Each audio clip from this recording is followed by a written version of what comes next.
Morphin Legacy presents The Grid.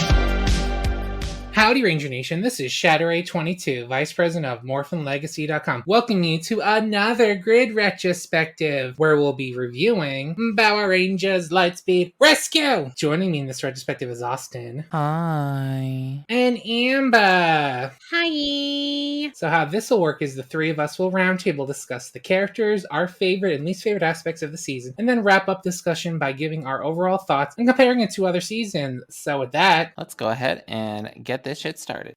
Power Rangers, Lightspeed, Lightspeed Rescue. The signal is calling, our planet is falling. The danger will test you. Better make it Lightspeed Rescue. Power Rangers, Lightspeed Rescue. Power Rangers, Lightspeed Rescue. Power Rangers, Lightspeed Rescue. Lightspeed, go!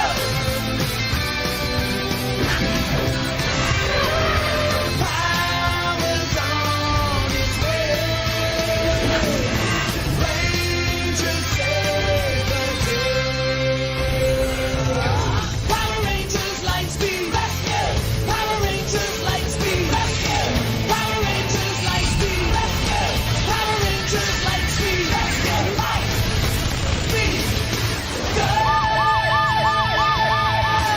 alrighty, so on to the plot synopsis. A mustache sea captain recruits 4 diverse rescue heroes and his daughter to fight evil demons from building a palace on their hometown, Mariner Bay. I'm on the corner of Mariner Bay and Reefside. Oh god, don't get me started on that. Alrighty, so let's move on to the characters. Up first is Carter Grayson, the Red Lightspeed Ranger. Red Ranger, rescue ready. Carter was a firefighter before joining Lightspeed Rescue, who was inspired to become one after he was rescued by one as a child. The firefighter would later be revealed to have been Captain Mitchell, which I believe was handled really well because there's little foreshadowy moments here and there until it's revealed. I think it was handled well. I mean, it's kind of obvious. Well, it's obvious, but it's not coming out of nowhere. It wasn't revealed too early. It was good. I feel like I hallucinated it. I thought it was revealed immediately. Yeah, it was not revealed till episode 18, I think. Something like that. But I think you got that because there was an episode where Carter talks about him being inspired by this firefighter, and they show a flashback, and you can kind of tell it's Captain Mitchell because you hear the voice. At least it wasn't like a misdirect kind of twist where they use someone else's voice. That shit's stupid. Agree. Carter is the definition of American icon. He's tall, he's attractive, he's white, probably loves his mother. Diet probably consists of cheeseburgers and apple pies. He's just a good old boy that loves his country. Because you can only be an American icon if you are white.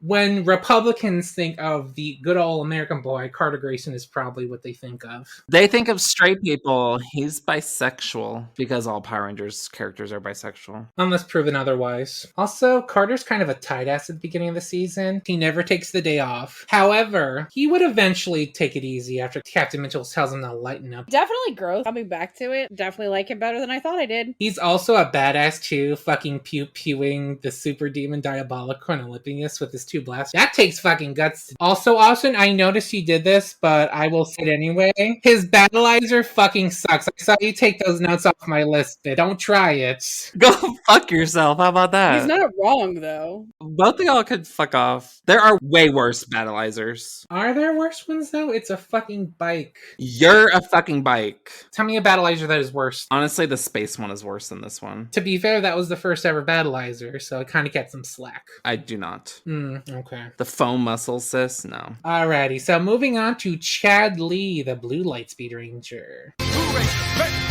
He had a last name. They all have last names at the opening credits. Oh. You're too busy jamming to the theme song to read the opening credits. Oh my god. We'll get to that. Alright, so Chad worked at SeaWorld? This was before Blackfish came out, so I'll allow it. Okay, before joining Lightspeed Rescue, and is chosen for his diving skills, which he uses in certain situations, like in Ocean Blue, where he's chosen to fix some faulty wiring outside the Aqua Base. Was that the episode with Serena? Marina. You know what the name is? Yeah, but now I just say it to piss you off. So Chad is also a skilled martial artist, being trained by Mr. Tamashiro, who dreamed he'd become a famous martial artist, but is shown to be disappointed him after he becomes a Power Ranger. You wanting to help people while our city is attacked by demons? How dare you? But he does have a change of heart when he sees that he is using the skills he was taught to fight a monster, which was actually pretty cool, by the way. I love that fight. The monster was stupid. You don't like the Cyclops monster? He threw a fucking car at a building! Bouncing off of that, there was a lot of building destruction in this that kind of shocked me watching. I didn't remember it either because I watched those ABC Family rips for the longest time, and I think they cut shit out of certain scenes after 9/11. I'm sure. Because I remember a certain scene where Viper is attacking the city and she hits a building. I remember that cutting after she uses the flames. Chad would also be adorable and nervous around girls until he meets Psycho Yellow, Marina,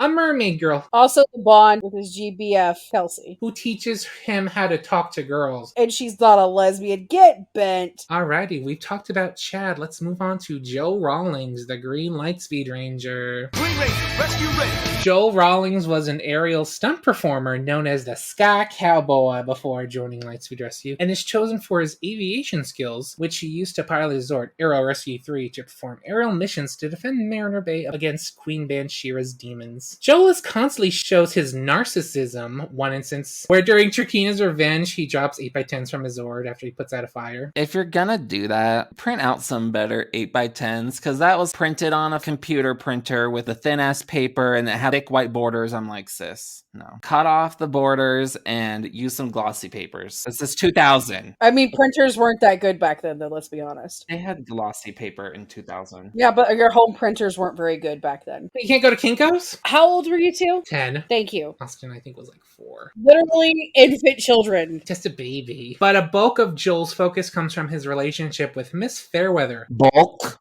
all. Joel's entire character arc involves Miss Fairweather. There is not a single second that is not him pursuing Miss Fairweather, who should be Doctor, by the way. That's horse shit.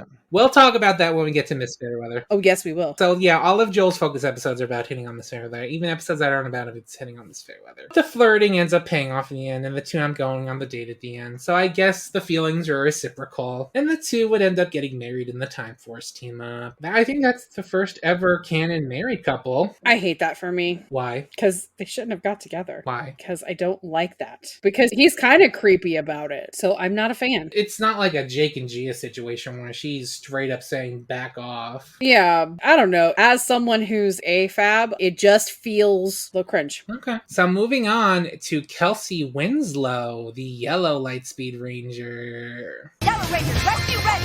I love and stand a lesbian. We do. So Kelsey was a sports enthusiast before joining Lightspeed, and I guess is chosen to the team because of her rock climbing skills. I think it's more her fearlessness is what they were going with. She's a Adrenaline junkie. yeah, I think that's what they went with for her. I can see that. She also has an hilarious rich granny who is such a stereotype at first. All she cares about is money. I'd love to sit and chat, but I must be off to the bank. Perhaps you can come back next week. We can't wait, Grandmother. We need your help now. How much do you need? She was also integral to an episode plot where Viper was stealing these crystals called the Starlight Crystals. She had one and she lent it to Kelsey to use as bait. However, the Starlight Crystals will be stolen and she berates Kelsey for this until she has a change of heart and goes guns a-blazing with a forklift and hockey gear. So let's not tiptoe around this anymore. Kelsey's a lesbian. Besides being into sports, we also see her befriend a local astronaut named Nancy Cooper after she rescues her Pomeranian from being crushed by an 18-wheeler. Those two get super flirty. I'm Nancy, and this is Dorsey. Kelsey, nice to meet you both. Gee, you must be crazy. But I'm very glad you are. Crazy is my middle name. Well, I gotta go. Nice to meet you, Nancy. See you later, Dorsey. So let's move on to talking about Dana Mitchell, the pink Lightspeed Ranger. Tigress, rescue ready. Dana Mitchell is the daughter of Captain Mitchell, head of Lightspeed Rescue, who personally brings 4 of the Lightspeed Rangers to the Aqua Base. It's also revealed she was secretly trained by Captain Mitchell to become the pink Lightspeed Ranger. Speaking of her daddy, she has daddy issues early on in an episode, A Matter of Trust, where she thinks her daddy is keeping her from a dangerous mission to pick up his fishing buddy when she was really doing a super secret mission where she didn't even know it herself that she was on a super secret mission, where she was the one with the exploding MacGuffin. My favorite part of the episode, though, is when she's like, call your friend a taxi. Dana, I have a different assignment for you. Alright. What is it? Come on. I asked an old friend of mine to stop by. The problem is, his eyesight's pretty bad. So I want you to give him a ride. Here's his address. He's waiting for you. I appreciate it. Father, with all due respect, call your friend a taxi. What, to an underwater base? They have a gate in that little tube. She's also a trained nurse by trade, using those skills to assist and aid people injured in monster attacks and desire to become a doctor, which she becomes in the Time Force team-up a year later. I guess getting doctorates in the Power Rangers is super easy. Despite all these perfect qualities, Dana does show some vain qualities, like in the iconic episode In the Limelight, where she's scattered by Coco Cashmere to become a glitz girl. Dana Mitchell, darling. Oh, yes, indeed. A little this, a little of that. Oh, I have outdone myself. And who are you? I am Coco Cashmere. I take the little common people and shoot them into the stars. And you, my lucky lady, are going to be my new glitz girl. Me? A glitz girl? Yes. I don't think so. I don't even like having my picture taken. Oh, how precious. Shy, just like I was. Don't worry, darling. When I'm done with you, the camera will be your best friend. Everyone will know your face, and there will be money. Lots of money. Fame and fortune, darling. It's what makes the world go round. She becomes a popular fashionista in that episode and decides she doesn't want to do ranger training and misses monster fights due to all this. However, she decides to quit all this when her friends are shown to be in real danger. Alright, so we talked about Dana Mitchell. Let's talk about her brother, Ryan Mitchell, the Titanium Ranger. Titanium power! Ryan Mitchell is thought to be dead, to Dana anyways, son of Captain Mitchell, who was raised by Diabolico after he was saved from falling to his death after a car crash. From then on, Diabolico raised him to be evil, twisting the night of the car crash to being Captain Mitchell, letting Ryan fall to his death as a motivator. Honestly, being raised by demons, that's so hot. No wonder he dresses the way he does. He kind of looks like an emo kid with that necklace and all that black. Yeah. He would sneak into the Aqua Base on his 20th birthday to steal the Titanium Morpher to use to defeat the Lightspeed Rangers in battle, and gives them a good whooping until the V-Lancers are introduced. Ryan would eventually learn the real events of that night, being that Captain Mitchell was essentially forced to make that deal with Diabolico. Conflicted, Ryan would attempt to leave town after thinking he's neither good or evil until he saves a family from an exploding feather. That was resolved super fast. Same day. Goddamn, you didn't make us wait for that at all, did you, boy? They were rushing to get that Cobra tattoo on him. Speaking of that Cobra tattoo, he gets a Cobra tattoo in an epic Freddy Krueger-esque dream sequence where Diabolico literally just marks it on him. You'll pay for your insolence.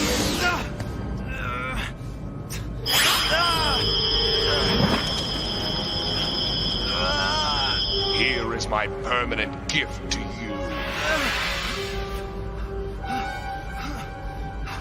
A tattoo?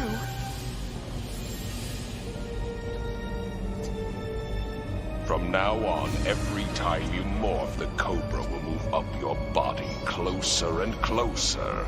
No! Until it reaches your neck.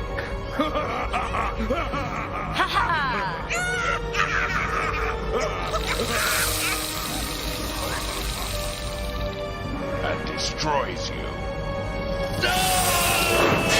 which is essentially a reason to keep Ryan out of fights. I like this arc a lot, and I mean, it's pretty much all that Ryan really gets to do. But I wish they actually had him as a 6th Ranger for like 3 or 4 episodes or something, and then do this and have him sit out. So give him some more time to be a Ranger until you hinder his powers. Yeah! He literally became a Ranger next episode, tattoo. Alright, that was nice. The only problem is that there was no Sentai footage for him, so they probably couldn't afford. That was a choice that they made, and they should have committed to it. They're gonna take all this time to create this original suit that honestly perfectly matches the other design aesthetics, in my opinion. If you didn't know that was an original suit, you wouldn't know. I didn't for years, but they went through all that effort, original suit, weapons, all that, for just few episodes. He does eventually break the curse after having a shirtless fight with a repainted Snizzard, but he's not for the show much longer due to him leaving to find a way to defeat the demons. And he's gone till the finale. He was in the desert. Let me finish. So he's gone from Ranger duty in episode 19, besides some cameos here and there where he's just walking through the desert and he's like, oh, there's Diabolica. Let me inform the Rangers Diabolica back. So hey, look, here's the Sorcerer of the Sands. I'm gonna ask him to put the demons back into the tomb. Oh no, he's a pile of sand now. Oopsie. Alrighty, does anyone have anything else to say about Ryan before we move on? He's hot. We didn't get enough of him. Alrighty, so let's move on to the deity, Captain Mitchell.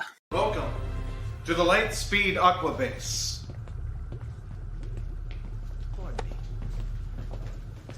I don't know who you are, but this is illegal. This is kidnapping. I'm Captain William Mitchell. None of you will be held against your will. You're free to go. See ya. That is, after you hear me out. Please, have a seat.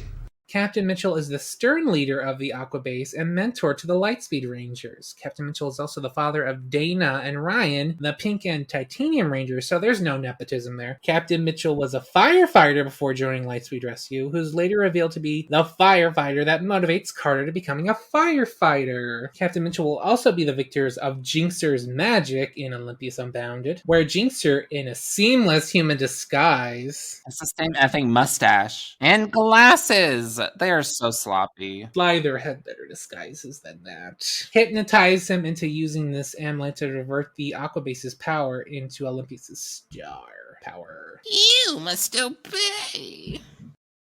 I would also like to commend Ron Roget on his acting because it's so good. The stuff where he confronts Ryan about what happened on the night, the car crash, and the moment where Captain Mitchell sees the Aqua Base crumbling around him. Mwah. That was really good. Remember when he was in American Horror Story Hotel? Oh, right. Wasn't he in that flashback where he was helping construct the hotel? Yeah, he was a construction worker, and Evan Peters was talking to him because he was like, these blueprints don't make sense, and then he got killed. But that was cool. I'm pretty sure he didn't have a mustache in that, so it was kind of weird. The mustache isn't tied to his face, Austin. He can cut it off. It's like Billy Burke without a mustache. It's not welcoming. But you know the mustache in the beginning of the season was fake, right? Yes, because you told me and ruined my childhood. I'm sorry. But he did grow one eventually, just that the mustache in the first couple episodes was fake. Alrighty, does anyone have anything to say about Captain Mitchell? Honestly, a daddy. He could get it. Moving on to Miss Fairweather. I want you to meet the genius behind everything.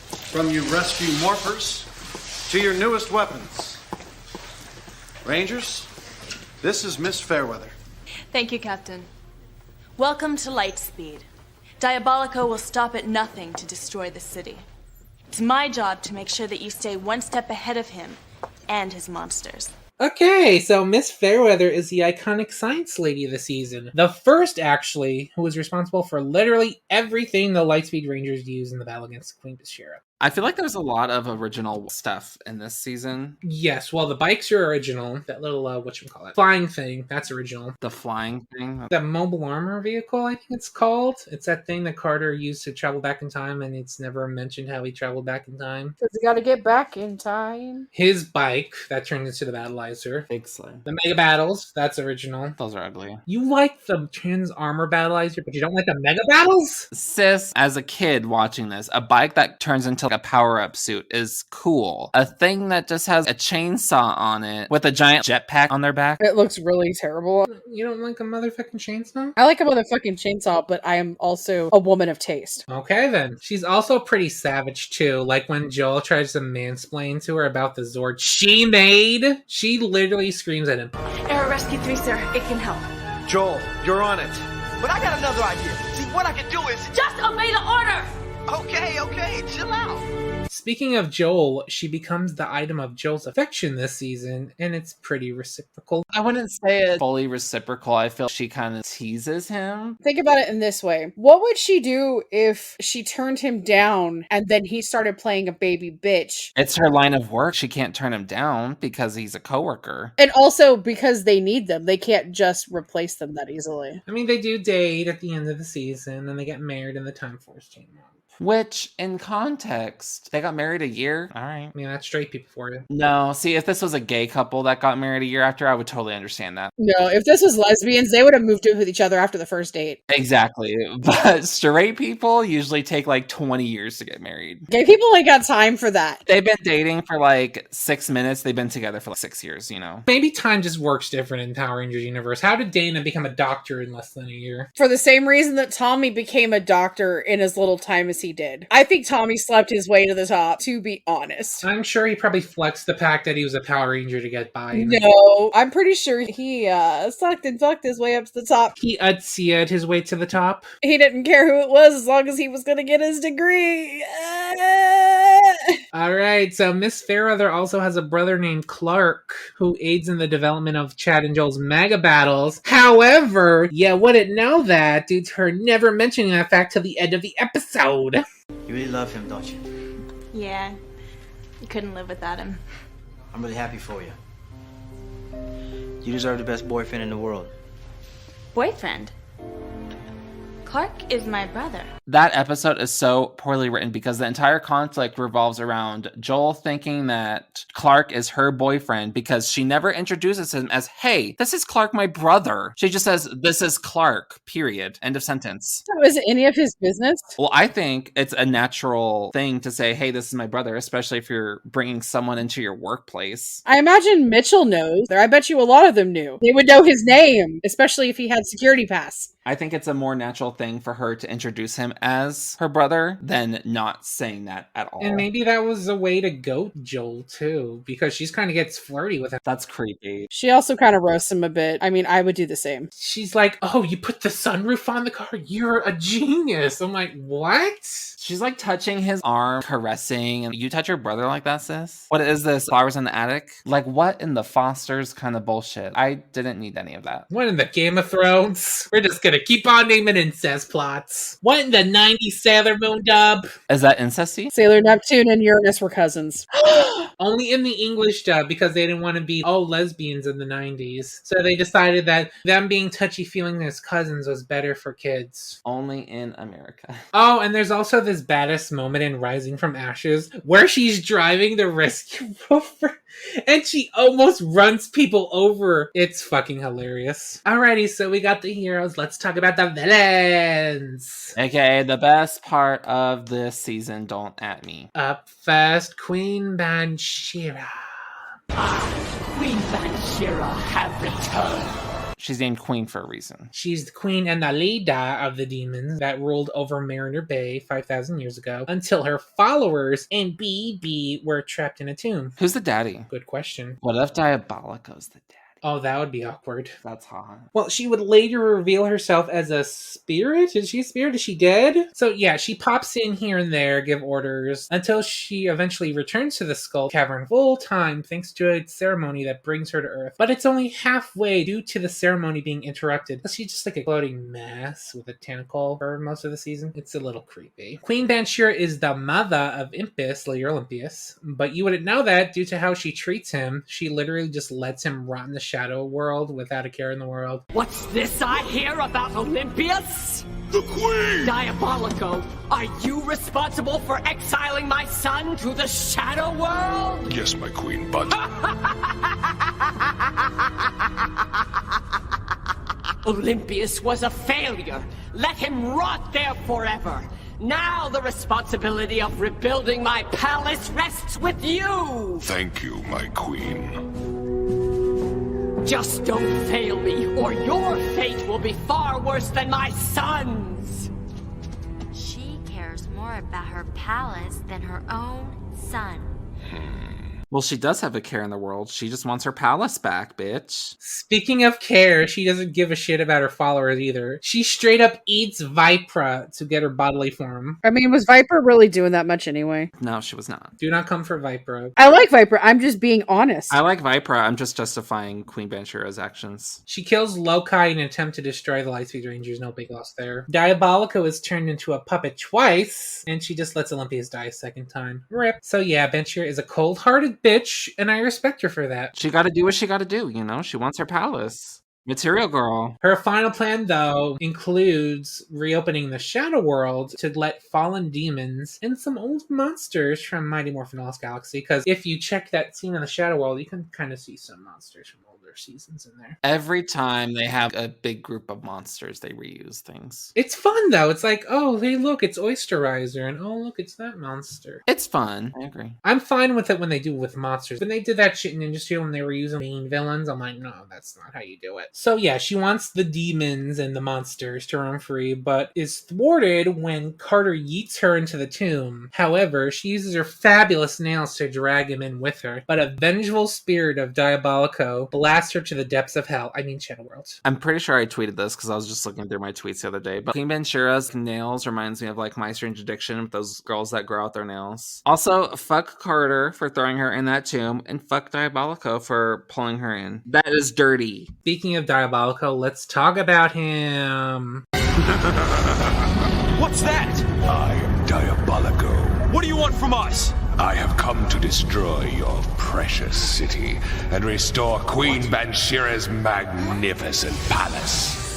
Diabolico is Queen Banshira's highest-ranking follower at the beginning of the series, and essentially leads her forces till she returns as a spirit. Diabolico would often stay on the sidelines at the beginning of the series and let his demon and monsters do his dirty work, or Ryan when he was on their side, until Queen Banshira gives him one more chance to beat the Lightspeed Rangers. After his track of monsters is destroyed, Diabolico uses his power to grow giant to fight the Lightspeed Rangers himself, but is destroyed with his star power given to Impus, which turns him into Olympius. Diabolico would be resurrected later on in the series via Vipra and Lokai after they are duped by Olympius, and would often clash with Olympius for hierarchy, which is kind of funny considering that Olympius is a prince! Diabolico isn't royalty. His name is just Diabolico. His name's not King Diabolico. He's a king to me. I feel like Vipra, Lokai, and Diabolico are kind of fooling themselves. Come on now. Yeah, but I mean, those fight scenes are really cool. Yeah, it makes for good fighting. Diabolico would gain the upper hand on Olympius when he traps him in the Shadow World and leads Banshira's forces until she gets her body back. We then see a close bond between Lokai and Diabolico for some reason in the episode he dies. Before I go, I want to give you this for being my loyal friend throughout the millenniums. Ah, there! May it bring you luck! Thank you, Lokai. Be careful, old friend. Sentai footage. He's the motivator for Diabolico to be like, I'm not working for you anymore, Queen Banshira, I quit! Until the next episode. He just gets brainwashed next episode. He's captured by Olympius. There's an epic fight. Then he gets brainwashed. He gets destroyed. He grows. He's brainwashed. He's destroyed again. He does have the last laugh, however, when his vengeful spirit spawns to bring Queen Banshira to the depths of the Shadow World. So yeah, Diabolico is the true hero of Lightspeed Rescue. Alrighty, so let's talk about Impus and Olympius. But even though they're technically the same characters, I'm going to talk about them separately. They're separate vibes. Because Impus is like, oh, little baby. And then Olympius is like, oh, baby. Alright, so let's talk about Impus. Mama!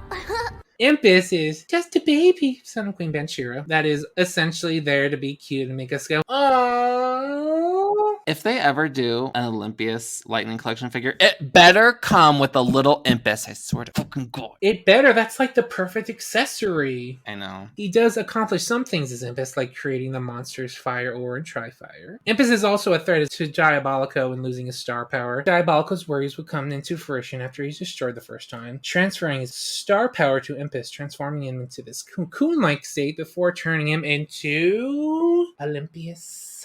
I am Olympius, son of Queen Banshira. Bow down before me now, or you will feel my power. Alrighty, so Olympius is the hot adult version of Olympius that takes full effect of his star powers after hatching by capturing 4 of the Lightspeed Rangers and using their forms to sneak into the Aqua Base. He would have nearly succeeded in this first mission, but he's thrown into some water, weakening him because demons are weak to water, hence why the Aqua Base is underwater. So Olympius starts off trying to come into his power due to him being a young one. So Lokai and Viper are able to boss him around for a bit until he's like, You fools! The planets are no longer aligned! You wasted my mother's only chance of getting her body back! It wasn't our fault. The Rangers... Silence! You two alone are to blame! Enough! If you ever speak to us that way again, I'll teach you a lesson you'll never forget! Do you understand? I understand. This...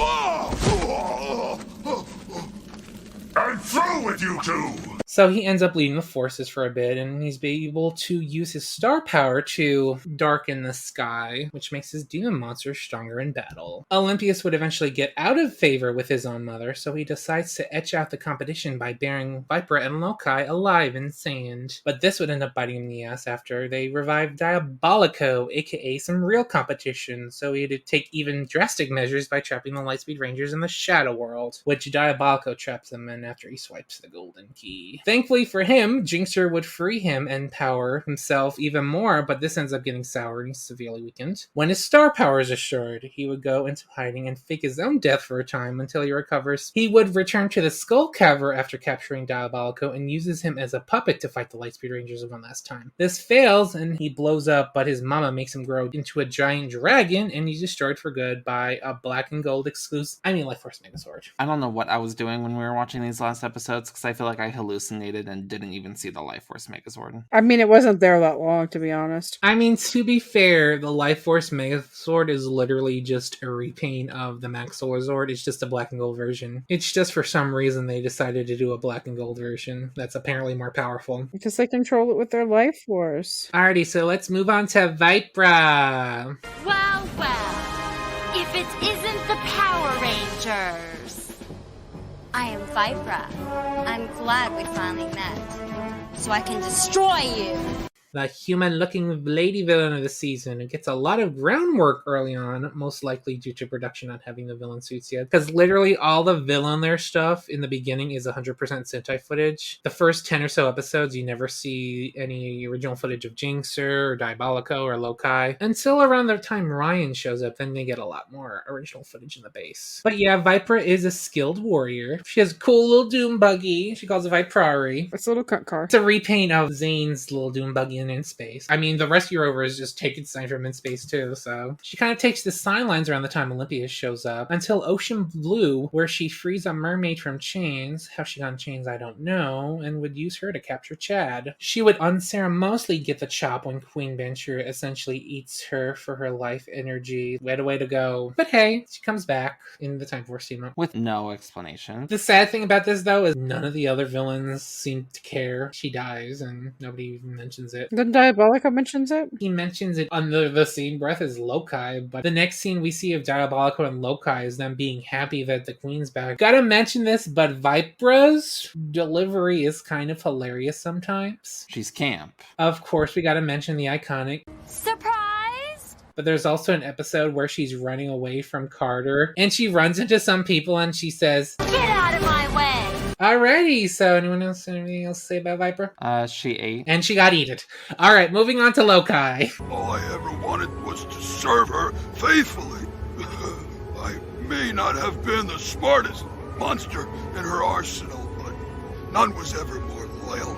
Not a lot to say about Lokai. He's the big dumb muscle of the season, essentially. I guess he's kind of Viper's sidekick later in the season, and he thinks he's in charge for a bit. The most story he gets is from the episode he dies, where he gives Diabolico a friendship necklace and attempts to gain Banshira's favor after she gets her body yaddy yaddy by destroying the Lightspeed Rangers, but is used as a sacrifice to kill them and ends up being killed himself. Yeah, that's it about Lokai. Okay, moving on to our last character, Jinxer. Perhaps she can use a little help. Jinxer? Oh, good idea. An excellent choice. From the bowels of the evil light, create a monster the Rangers must fight. Jinxer is essentially the Finster of the season, aka the Monster Maker. So he uses his magic to bring monster cards to life. He's also responsible for bringing them back to life and growing them after they've defeated by the Lightspeed Rangers. Jinxer is also the caretaker of Impus, which also continues after he becomes Olympius. He assists Olympius many times in his mission to defeat the Lightspeed Rangers. He's also the only one that cared enough to free him from the Shadow World when his mother just leaves him there. He would become the last of Queen Banshira's followers and would be responsible for putting a Batling card on the leg of the Life Force Megazord, letting Batling sneak in and destroy the Yako base, and would pilot the Omega Megazord in order to set giant stones in place so that Queen Banshira could perform a ceremony to appease the Shadow World. Unfortunately for Jinxer, he would be destroyed by Ryan and Carter when they yeet the mobile armor vehicle into the Omega Megazord. Alrighty, so let's talk about the foot soldiers of the season, the Batlings. Batlings, destroy them! The Batlings are these bat-like creatures with red goggle eyes. They're bats? I mean, that's kind of on the nose. But didn't you say you wanted them to be called the Bat Wings? I feel like that makes more sense because they have little bat wings on their head. So yeah, they're the foot soldier of the season. They're essentially useless for the most part until the finale, where they pretty much destroy the Aqua base. They're foot soldiers, of course they're useless. Alrighty, so that's it for characters. Let's list our favorites.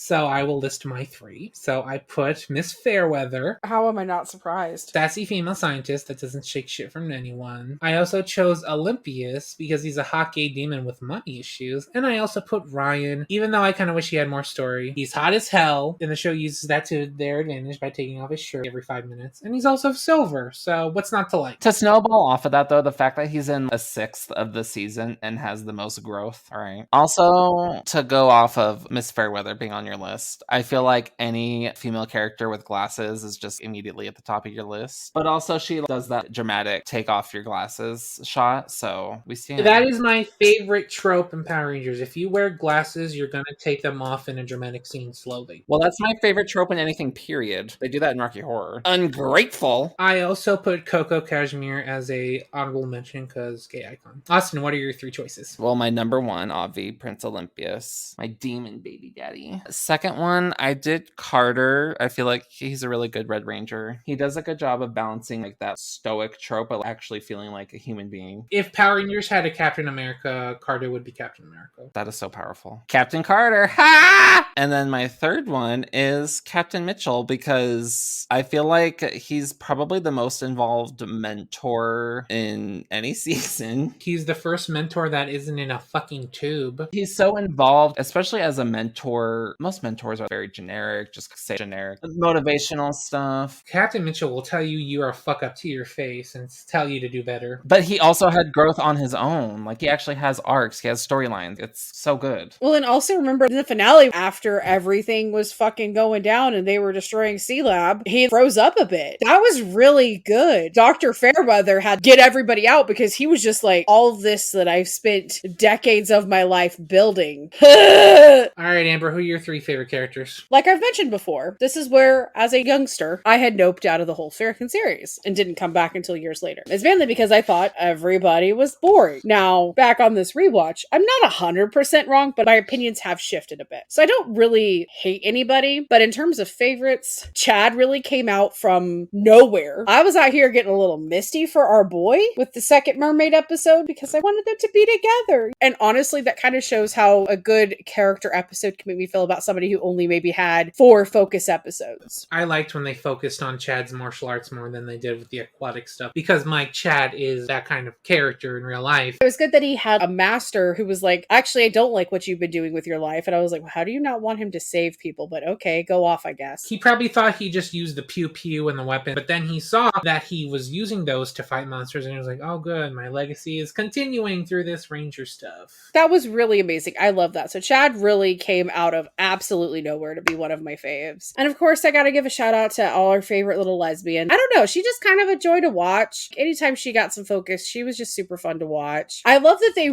really were settled on the fact that she was gonna wear this fucking Walkman everywhere. Because in the last episodes when they're diving underwater, she didn't have it on, but the moment they are in the submarine, that bitch has that fucking Walkman back on. And I'm just like, you didn't have it on just a few minutes ago when you were in the fucking room. But I loved her. She was just really bright and bubbly, and I enjoyed it. There's very rarely a Yellow Ranger that I don't like. I feel like Yellow Rangers are very solid. That's going to be a hard list to do when we do that ranking. That is going to be a very hard list to do. Wait, I'm actually sitting here being like, Yeah, I'd be hard pressed to find one I don't like. I would say probably more Neo Saban Disney Yellows are kind of meh. Like Lily, sis. Lily was kind of boring. I am ambivalent about Summer. Gia, flop. Save for the ranking. Anyway, I feel bad because I usually like my list of favorites to kind of be a little bit more mixed, but they ended up just all being kind of Rangers because I like Ryan. You know, I'm a slut for a good family story in Power Rangers, and we don't get them enough. As rushed as it was, they introduced him so early on in the season just to by episode 20. I think he's introduced in like episode 10. I feel like Ryan could have been there longer, but what he was there for, that whole story with him and Dana and Captain Mitchell was so good. All right, on to least favorites. So mine is Lokai because he's a big dumb muscle. That's about it. Didn't really get any focus. I put Heather. If you don't know who Heather is, she's a dumb kid from Trakeena's Revenge who takes away all the focus from the Galaxy Rangers in their own team up.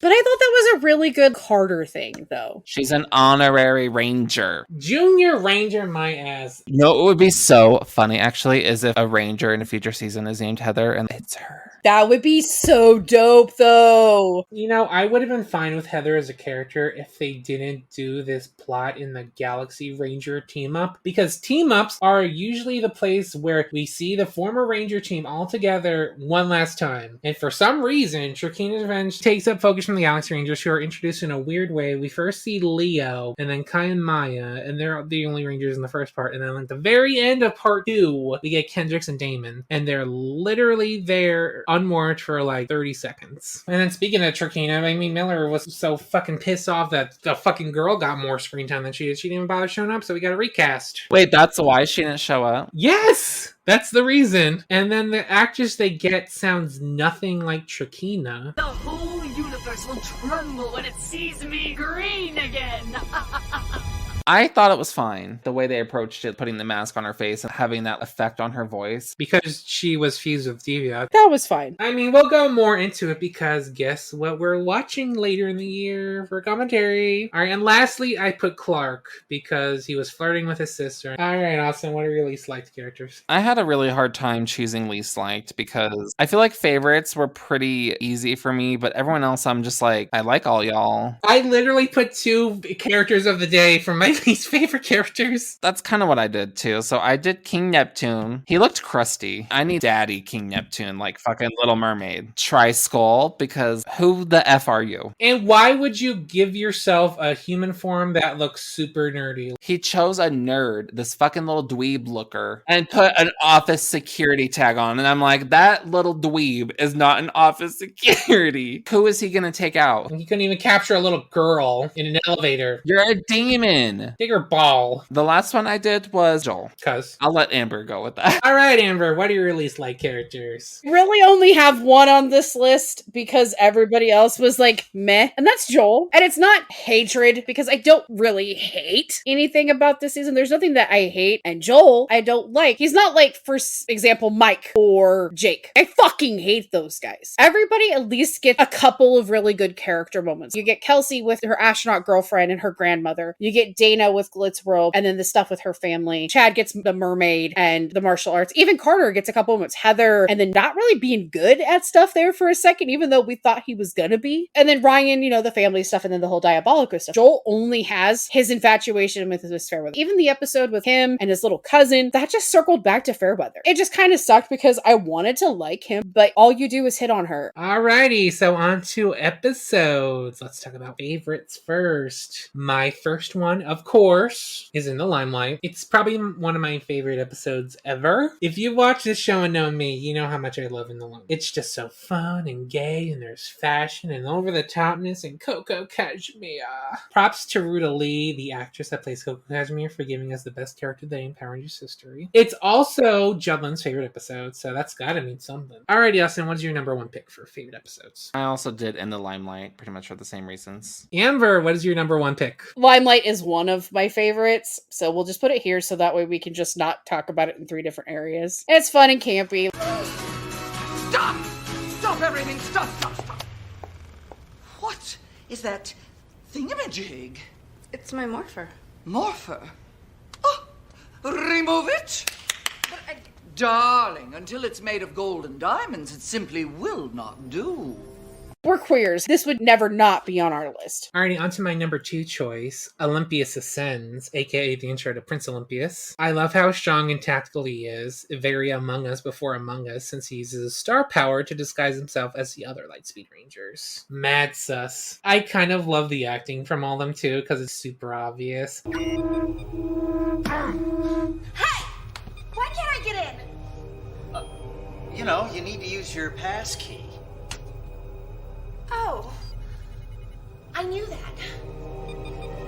Oh my god. Olympia says Kelsey looked like she hadn't slept in a fucking year. Alright, Austin, what is your number 2 pick? My number 2 pick is Web War with the Sleigh Battleizer. That is a cool episode, the creepiness factor of it all. It's very creepy. It's like a horror movie. And I like the Battleizer. Fight me. That's your opinion. Amber, what is your number 2 pick? My number 2 is Neptune's Daughter. The second mermaid episode. Because Chad! And I love Chad and the Merms. This is the mermaid episode that really goes Little Mermaid. We have a father with a trident who's disapproving of his daughter dealing with human shit, and then she eventually goes to the land with legs. What I love about Neptune's Daughter is that they did a VHS release for the 2 mermaid episodes, but there's this random 3rd episode smushed in between them. Isn't it the 5th crystal? Yeah. Is that all you have to say about Neptune's Daughter? Yeah, it was just cute. Because that's part of the reasons why we like Chad. It was just really sweet. It was kind of sad because he really liked her. Oh, Chado. Alrighty, so my number 3 pick is The Chosen Path, which is the episode about Chad and his former teacher, Mr. Tamashiro. And I really liked this episode. Love the story, love Chad, and I really liked the fight scene with the monster. I mean, I like that episode. It's fine. My issue with it, I think, is okay, you're gonna train a demon how to fucking fight.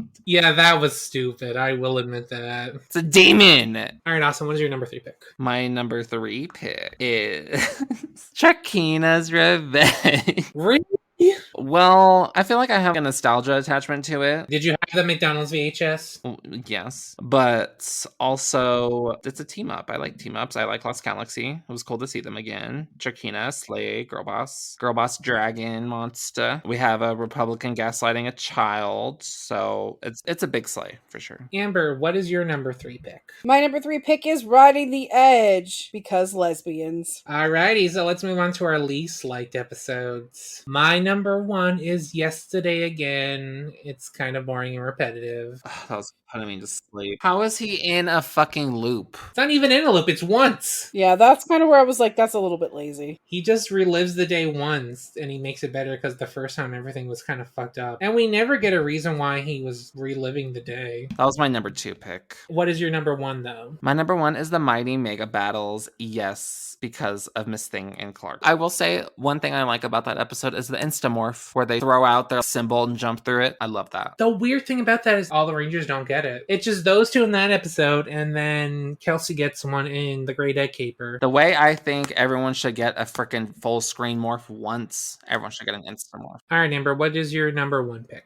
My number one pick was Omega Project. For what reason? It's just Joel being stupid and boring and a waste of my time because he could have done something with the nephew and they didn't. It wasn't even a nephew, it was just some random kid. Well, cousin, whatever. Nephew, cousin, brother, we don't know. Basically, they brought his cousin in and it was really just another chance for him to flirt with Miss Fairweather and not even successfully. All right, so my number two pick is The Last Ranger. It's a clip show. That's about it. A clip show with clips that were not even in the season. That's the weird thing, though. I'm like, where are these clips coming from? Because there's a scene where Kelsey and Chad are roller skating and he falls, and that's not in an episode. And then there's a scene where Dana and Carter are at some baseball game. I mean, cool. They went out of their way to film stuff for a quote-unquote clip show. If I have to say something, I guess there's some cool fight stuff with the monster. All right, Austin's number two was yesterday again. So what is your number two, Amber? Sorcerer of the Sands. Oh, that's my number three. I fucking hate that sorcerer. What the fuck was that even supposed to be about? It's like 10 episodes. We're waiting to see Ryan again. And then this is the episode we get. This is what we get. You don't like the Shadow World? That stuff is fine. I like all the villain stuff in this season, to be honest. But the sorcerer stuff was stupid. You don't want the Glitterbeard? You don't like the No. I liked when he turned to dust. He was turned into sand because he's the sorcerer of the sands. Get it? Alright, so on to my number three, which is Ocean Blue, aka the first mermaid episode, which was kind of boring. It's just mermaid romance stuff. Well, at least Chad got to be a love interest, okay? This whole episode is 100% original footage, and this is what you use it for. Alright, Amber, what is your number three pick? My number three was Megabout. So that's the end of our episode discussion. Let's talk about the pros of this season. The first is the Tiny Ranger and Curse of the Cobra arc. Gotta give props to the production team for actually giving us an original 6 Ranger for the season, due to Goku 5 not having one, even if they did drop him off the canvas for half the season. But the arc he has is pretty good. Every episode bleeds into the other one really good, that you kind of forget which episode is which. I would say Ryan is the king of bangers. The worst episode Ryan was in was Sorcerer of the Sands. And that's only because he didn't do much. His entire arc, from Deep in the Shadows to the Cobra Strike, that honestly just feels like one big movie, to be honest. You can edit that into a movie. They did. There you go. The VHS tape. The VHS tape, like the Psycho Rangers. Alrighty, so let's talk about the dark aspects and realism. I'm not saying this season is dark, I'm just giving it props for tackling dark and realistic themes. Go Volcanic has a guy hijack a bus with a fucking gun. There's this scene that made us laugh for days when the bus driver says, "You're not driving my bus, you belong in jail." He had a gun. I was like, are they gonna let this guy off though? That was my thought process the whole time. I was scared they were going to. There's also a lot of moments where people are injured or in hospitals. Lightspeed Rescue does a lot of rescuing. Well, I'm glad that they live up to the title of the season. In the limelight, when she picks up the kid and then just starts running around, I'm like, that's not how a medic would transport a patient. So that was a little unrealistic, but I understand what they're trying to do in the episode because they wanted to have that dramatic scene of her carrying the child, but he's flopping around because I feel like he's kind of heavy for her. Sis, it's supposed to be a light speed rescue. She's gotta go fast. Speaking of flopping, I'm thinking of that episode of Face from the Past with that stupid kid that fucking went back into a fire to get her stupid teddy bear. Oh my fucking god. What a dumb little kid. Was it worth it, sis? I just remember that scene of Carter just jumping off the building and he's like jumps and he runs and that's obviously a fucking doll. There's a lot of people injured or in the hospital. There's a lot of scenes where buildings are blown up or on fire. Literally every time the rail rescues or something, you see buildings on fire and I'm like, Jesus Christ, the insurance must be crazy in Mariner Bay. A monster throws a fucking car at a building and they both blow up. Alright, next, this season is self-contained. For those unaware, Lightspeed Rescue is the first self-contained season of Power Rangers since Lost Galaxy had Alpha, the Mega Ship, Corona, etc. So Lightspeed is technically the first standalone season, and it pretty much had to prove Power Rangers could be self-contained, and it succeeded, considering that we still do Power Rangers to this day. So yeah, props to you, mama. Lastly, there's no secret identities. And Lightspeed Rescue is also the first season to not worry about secret identities since Jordan is dead. Which was refreshing, to be honest. Yeah, because that was a little bit different. Alrighty, on to the cons. Lack of Ryan in the second half. We went on about this. Ryan just drops off the canvas because there is no Sentai footage for him to be in. He could have at least been in the fucking base. Could have made up some reason why he couldn't use the power. Yeah, exactly. I would rather have had him in the base and not being able to use the powers. We're shown that the powers are too powerful for Carter to use, so maybe they could have done something like that. Well, he was raised as a demon. You could have said the Cobra tattoo or something. Corrupted it. And you can't use it as much anymore. Only in special situations. Or they could have made footage of him just piloting the other fucking Zord they use. My little scrappy boy! If you're gonna rob me of his personality being a scrappy little boy, at least have Ryan pilot him once in a while. Alrighty, next up is forgetting water weakness. Like I mentioned before, the demons are weak to water, which the show kind of forgets a few times, specifically in The Great Egg Caper, where the plot of the episode revolves around the villains having to submerge a demon egg in water to power it. And we also see battling swimming in this episode. And lastly, the no such thing as monsters lady. It was on the 13th floor. A monster came out and grabbed my mommy. Now you know, dear, there's no such thing as monsters. She's just a gaslighter. You really wrote a fucking character that tells a girl there's no such thing as monsters in a town that's overrun by demons. She was just a gaslighter. She is me, and Heather is you. Gaslighting Ray is one of my favorite pastimes. So. Alrighty, so let's talk about the theme song. It fucking slaps.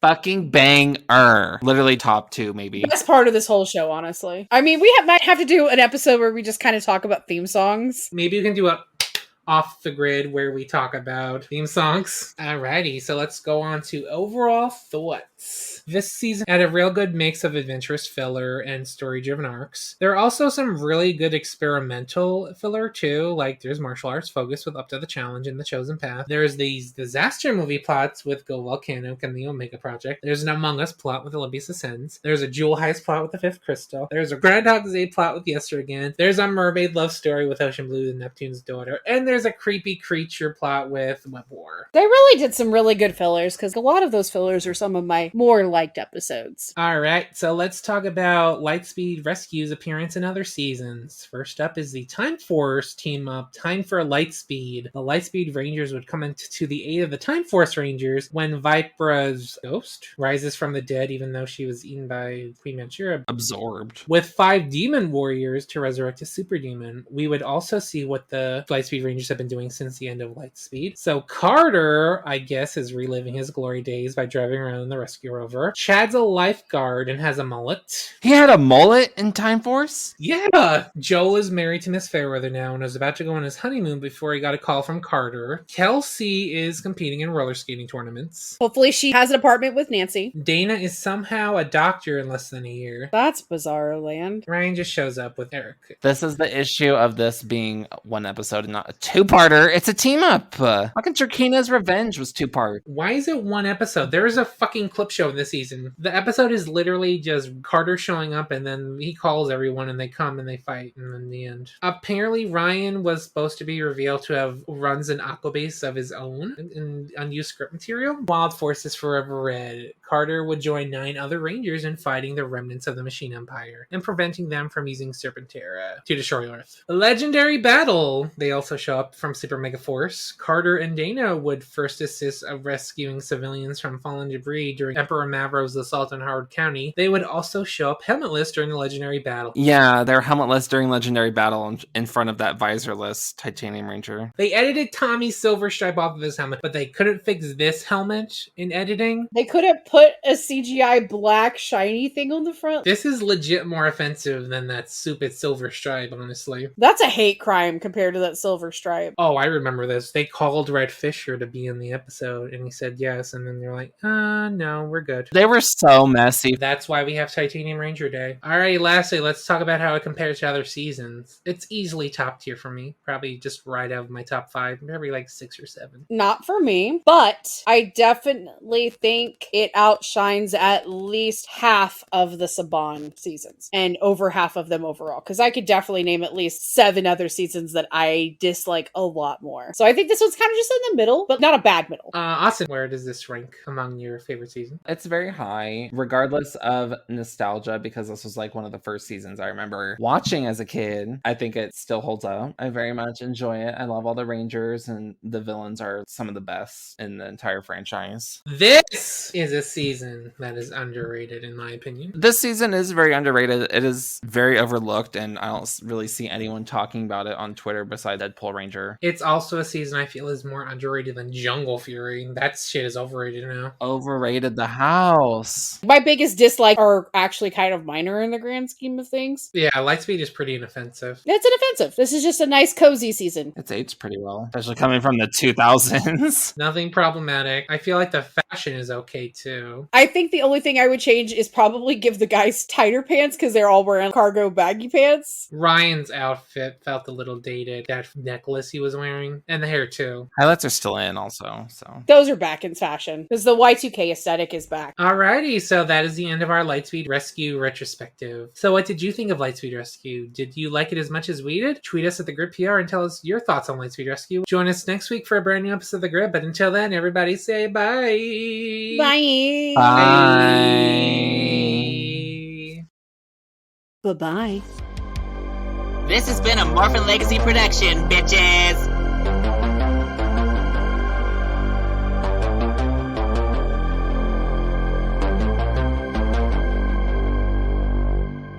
Does anybody here know how to drive a bus?